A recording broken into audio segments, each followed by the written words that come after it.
Alô, amigos e amigas do nosso Economia e Desenvolvimento. Nós vamos dar sequência hoje àquele quadro que nós, há 4 anos que esse programa está no ar, desenvolvemos, que seja um programa visando homenagear aquelas pessoas que ao longo da sua vida fizeram muito, contribuíram muito para o Rio Grande do Sul, ou ainda hoje continuam fazendo e ainda continuarão a fazer. E hoje o nosso entrevistado no Personagens que Fazem a História é um empresário que é um ícone do empresariado gaúcho e brasileiro, conhecido, não precisa nem apresentação, pioneiro em várias coisas que fez ao longo da sua vida e continua fazendo, nos dando esta alegria. Dr. Paulo Velhinho. Dr. Paulo Velhinho, que bom tê-lo aqui, um grande amigo que gosta dos seus amigos, gosta de fazer amizades. Prazer em tê-lo nesse quadro. É muita honra para mim. Tá. Dr. Paulo, as pessoas querem saber, afinal de contas, o senhor foi pioneiro, por exemplo, numa das coisas que o Dr. Paulo foi pioneiro, depois o Rico, na segunda parte, vai explorar melhor, é a questão do ar-condicionado que ele trouxe para cá. Não fosse ele, nós não teríamos ar-condicionado aqui no Brasil e no Rio Grande do Sul. Mas como é que começou tudo, Dr. Paulo? Você estava me contando agora há pouco que quando era jovem era muito ousado. Como é que foi isso aí? Não foi a vida da gente vai se desdobrando, né? A gente não pauta o amanhã. Amanhã é outro dia. Então, a gente trabalha em cima do momento. E eu comecei na Springer em 1º de julho de 46, né? Praticamente eu fiz 68 anos completei de trabalho. Uma grande parte da minha vida foi na Springer, 42 anos. Depois 16 da Coenza, Ansaldo, italiano. Depois a Vipar LG. Então a vida fica comprida, né? Quer dizer, então eu não posso inventar coisa para te contar aqui, eu tenho que dizer como é que é simplificar as coisas. Porque na verdade as coisas são simples, nós complicamos. A ideia da Springer, por exemplo, eu fui aos Estados Unidos em 53, primeira vez, era o meu sonho. Qualquer coisa na minha atividade tem algo a ver com o social sempre. E a minha sociedade americana sempre me encantou pela existência de uma classe média dominante. Então, as aspirações de conforto e bem-estar era deles e eles podiam realizar. Então, eu queria para o meu país, meu Brasil, a mesma classe média. Não a nossa, que é dividida em 2 patamares, né? Os privilegiados e a massa. O andar de cima e o andar de baixo. O rico e o pobre. O rico e pobre. E o rico não olha para baixo. Agora, o pobre olha para cima. E a gente tem que dar uma resposta, né? Inclusive pela moderna comunicação, que eu acho que foi a grande arma que o homem desenvolveu no século XX, a comunicação instantânea, né? Onde tu podes ver outros mundos, né? Outra gente, e se colocar. Ele está aqui, eu estou aqui. Dá para chegar lá ou não dá para chegar lá? Enfim, eu acho que, como industrial, quando eu visitei os Estados Unidos, eu fui procurar empresas para fabricantes de geladeira, de televisão, de ar-condicionado, e também fabricantes de máquinas. Aonde isso nos Estados Unidos? Na área de Chicago, Illinois também, Detroit, na Iowa, alguma coisa na Carolina do Sul, eu fui observando. Que eu tenho uma coisa que eu digo,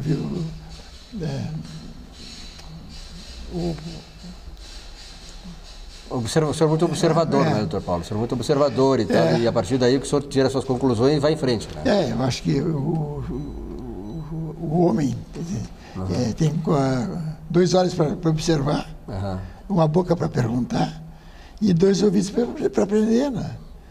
Então a gente que tem que estar atento sabe os que sabem mais do que a gente. Aí eu fui visitar as fábricas e voltei e o meu pessoal perguntou, o sócio da empresa, e aí? Aí tem o seguinte, tem uma opção, ou fica como está e morre, ou vai em frente. E qual é a opção? Eu vou em frente. Eu não quero ficar excluído do desenvolvimento brasileiro, não quero. E é importante, eu gostaria de interromper para dizer o seguinte, o doutor Paulo, a visão que ele tinha era uma visão macro-social, ou seja, ele não foi lá para trazer um produto para enriquecer ou para que a sua empresa tivesse sucesso. Ele foi lá trazer um instrumento capaz de fazer com que as pessoas progredissem, se desenvolvessem. Quer dizer, o país deixasse de ser aquele país da falta de oportunidades e tivesse essas oportunidades para que as pessoas passassem de uma classe mais baixa para uma classe mais alta. Exatamente. Eu acho que o Silvio definiu aí, em poucas palavras, o que move a gente, né? Aí, no final da história, eu assumi, eu vou me virar. Como é que eu faço? Primeira coisa, eu tenho que admitir que a marca Springer é uma marca desconhecida naquela época, 1953, 54. Segundo, o ramo de geladeiras comerciais que ela fazia também não tem futuro. Então, para onde é que tende o bens de consumo durável, né? E aí entrou a geladeira, ar-condicionado, etc. Mas eu precisava ter tecnologia de processo e de produto. E uma marca boa, uma marca internacional. Uma marca que foi Admiral, né? E nós contratamos em 57. Depois aquela parte da tecnologia de produto, esse eu absorvi bem. A tecnologia de processo, eu aprendi que ela não é fundamental, porque como fabricar uma geladeira, o importante é o seguinte: o que é que eu quero? Uma geladeira. O que é que faz? Preservar alimentos. Então, o senhor sabe que eu tenho um ar-condicionado Springer desde 90. Eu estava no Câmara 2 e comprei esse ar-condicionado da Springer até hoje. Não troco, ele funciona desde 90, ou seja, quanto tempo? Funciona. Né? Para ver a qualidade do produto. Porque nós tínhamos a Springer, do meu tempo, ela zelava totalmente pela qualidade. Primeiro, por duas razões. A primeira é que é mais barato produzir bem do que produzir mal, para quem é responsável. E segundo, o respeito ao consumidor. Como é que eu vou vender para o consumidor um produto que vai falhar? Até quem produz mal não demora no mercado, não fica tempo no mercado. Não demora no mercado. Um dia ele cai. Então, eu fui lá buscar tecnologia. Qual é a conclusão? Se a tecnologia de processo eu posso mudar, eu olhei assim, qual é a característica do Brasil? No Brasil tem capital caro e mão de obra abundante e barata. Estados Unidos, capital barato e mão de obra cara. Então é totalmente inverso. Eu não tinha condições de usar o modelo americano de processo porque eu não tinha dinheiro. Não tinha dinheiro, não tinha como fazer. Eu não tinha volume também. Então, qual foi o segredo do nosso sucesso?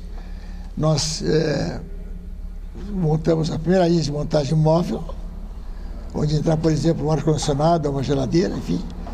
E um lado a lado o homem montando e ganhar produtividade, então, inclusive.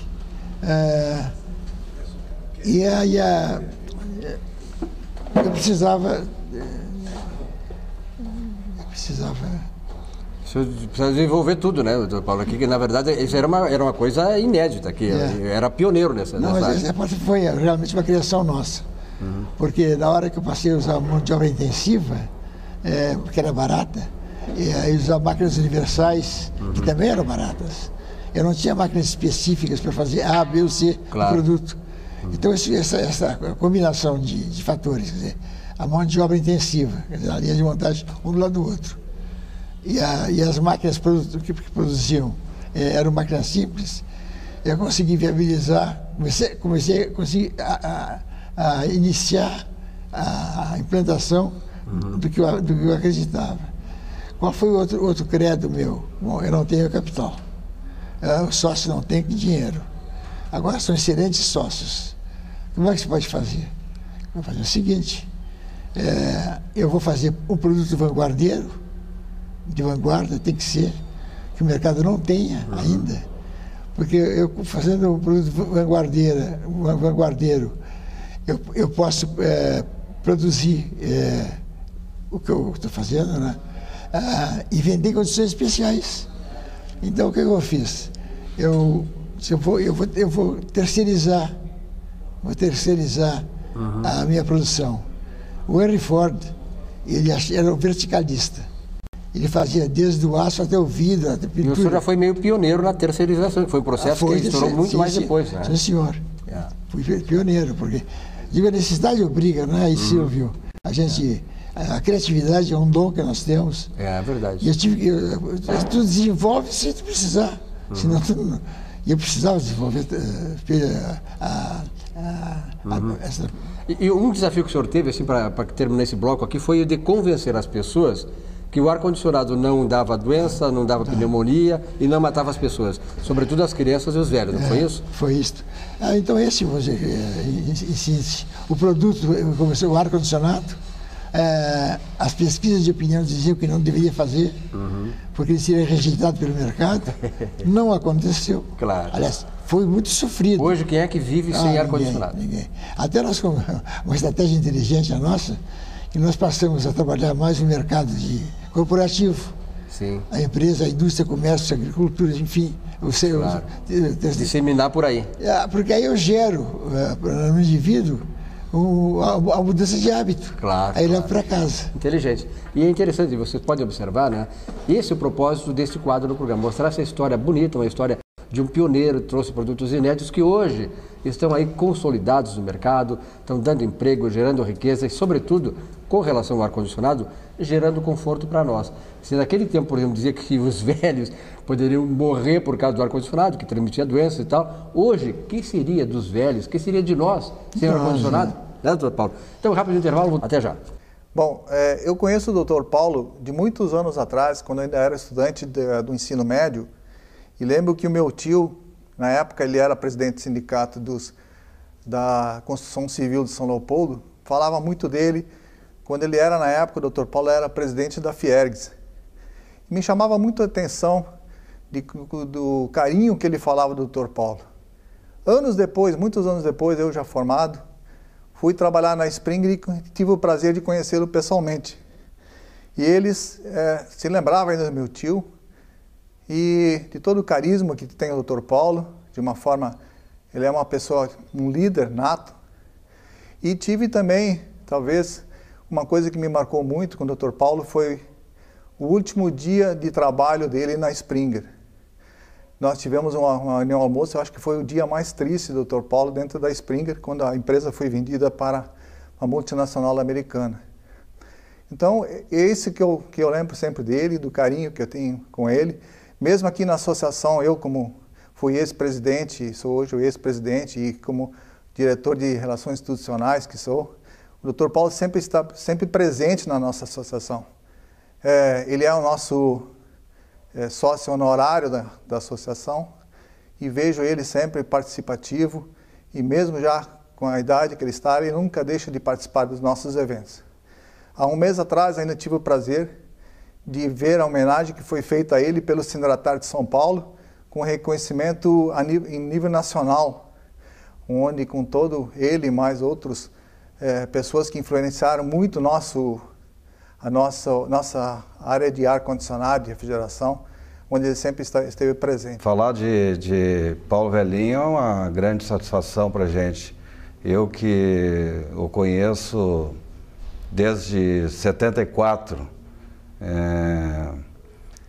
quando eu entrei então na Lojas Springer, que era uma unidade da fábrica, loja, né, que atendia o consumidor aqui em Porto Alegre. E alguns 2, 3 anos depois eu passei a conhecê-lo pessoalmente. Até então, entrando na empresa, a gente conhecia ele pelo nome e por ser o presidente da Springer. E a partir de então a gente começou a ter uma convivência mais próxima, né? E eu comecei a admirá-lo cada vez mais. Além de um grande empreendedor, uma pessoa humana fantástica. Bom, em meu nome, em nome da Clift, em nome da Asbrave, parabenizo muito o Dr. Paulo, um grande beijo. Um abração, Dr. Paulo.